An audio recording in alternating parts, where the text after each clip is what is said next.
খেয়েছে, তুমি ওকে কিছু বলো মা, বলো। চারিদিকে বসন্তের বাতাস। আগামীকাল স্কুলে সরস্বতী পুজো। বসন্তের চঞ্চল ছোট্ট প্রজাপতির মতোই তিতলি একটি ছোট্ট মেয়ে, ক্লাস 3-তে পড়ে। থাক বাবা, অনেক হয়েছে। আজ বিকেলে আমি ওকে খেলতে দেখতে যাব না। যদি যাই তাহলে বলবে মা টিনা আমাকে জোর করে কুল খাইয়ে দিয়েছে। ও মা, একটা কথা জিজ্ঞাসা করব? বলো না, সরস্বতী পুজোর আগে যদি কুল খায় তাহলে কি অঞ্জলি দিতে নেই? কেন রে, কি হয়েছে? কেন, তুই কি কুল খেয়েছিস নাকি? একদম না, কুল খেলে আর অঞ্জলি দেয়া যায় না। ঠাকুর পাপ দেয় আর পরীক্ষায় ফেল করিয়ে দেয়, মনে থাকে যেন। আচ্ছা, এটা কি সত্যি কথা মা? ও মা, বলো না সত্যি কথা। তিতলি, তাড়াতাড়ি খেলে বাড়ি ফিরিস। আজকে সব ফুলগুলো নিয়ে বাজারে যাব। এই বাগানের ফুল বিক্রি করেই তো আমাদের সংসার চলে মা। তুই খেলে বাড়ি এলে ফুলগুলো বিক্রি করতে গিয়ে তোর নতুন শাড়ি কিনে দেব, যেটা পরে কালকে অঞ্জলি দিস। যা মা যা, একটু বন্ধুদের সাথে খেলে আয় গিয়ে। তাড়াতাড়ি বাড়ি ফিরিস কিন্তু। উফ, আমি যে কি করি, আমার খুব মন খারাপ লাগছে। মা বলেছে একটা নতুন শাড়ি কিনে দেবে কালকে, যাতে আমি অঞ্জলি দিতে পারি। কিন্তু মা তো জানেই না আমি আজকে কুল খেয়ে ফেলেছি। মাকে কি বলে দেব সবটা? না থাক, মা খুব কষ্ট পাবে। তার থেকে কালকে তাড়াতাড়ি স্নান করে অঞ্জলিটা দিয়ে নেব, কেউ জানতে পারবে না। যাই, বাড়ি যাই, বিকেল হয়ে আসছে।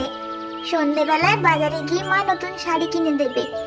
চারিদিকে আকাশের মেঘগুলো কেমন গোধূলির রঙে রাঙা হয়ে গিয়েছে। কি সুন্দর বাতাস দিচ্ছে চারিদিকে। যাই, বাড়ি ফিরে যাই। আমার মনটা আজ একটু ভালো লাগছে না। মাকে যদি সব বলতে পারতাম। যাই, বাড়ি যাই।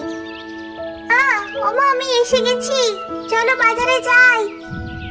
গোধূলি পেরিয়ে সন্ধ্যা নামে, তারপর হয় রাত। পরের দিন সকাল হতেই সে তাড়াতাড়ি স্নান সেরে নেয়। তার কিছুক্ষণ পরেই তিতলির সমস্ত বন্ধুরা তাকে ডাকতে আসে। চিঙ্কি, মিঙ্কি, টিনা, 3 জনে মিলে।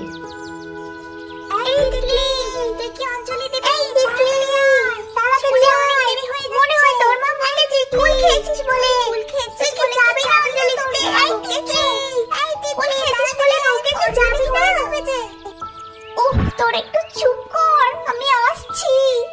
আমার মা শুনতে পেলে আর অঞ্জলি দিতে যেতে দেবে না। আমি যে কুল খেয়েছি মা তো জানে না, তাহলে আমাকে আর স্কুলে যেতে দেবে না, ঘরে বন্ধ করে রেখে দেবে। নতুন শাড়িটাও আর পরা হবে না। তোরা যা, আমি আসছি। এবার না মা শুনে ফেলে, তোরা যা তো, আমি আসছি। এরপর মাকে কিছু না জানিয়েই সে অঞ্জলি দিতে চলে যায় তার স্কুলে। তিতলি একটি বাধ্য মেয়ে, তার মায়ের কথার অবাধ্য সে কখনোই হয় না, কিন্তু ভুল করে কুল খেয়ে ফেলেছে।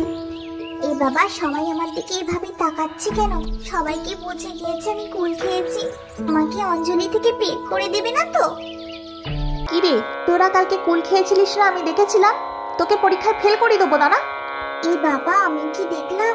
মা সরস্বতী কি সত্যিই রেগে গিয়েছেন? আমি তো কাল কুল খেয়েছি, আমি মায়ের কাছে ক্ষমা চেয়ে নেব। এ বাবা, এই দেখো মা, ওই যে ওই মেয়েটা তিতলি, ও কালকে কুল খেয়েছে। তুমি ওকে কিছু বলো মা, বলো। কিরে তুই তিতলি, তুই কালকে কুল খেয়েছিস? এমনটা করলে পরীক্ষায় ফেল করবি, তা জেনেও কুল খেয়েছিস? তুই তাহলে অঞ্জলি দিতে এসছিস কেন? এবারের মতো ক্ষমা করে দিলাম, এই ভুল যেন আর কখনো করবি না। আমায় ক্ষমা করে দাও মা, এই ভুল আর আমার কখনো হবে না। তুমি আমায় ক্ষমা করে দাও, আমার প্রণাম নাও মা, ক্ষমা করো মা।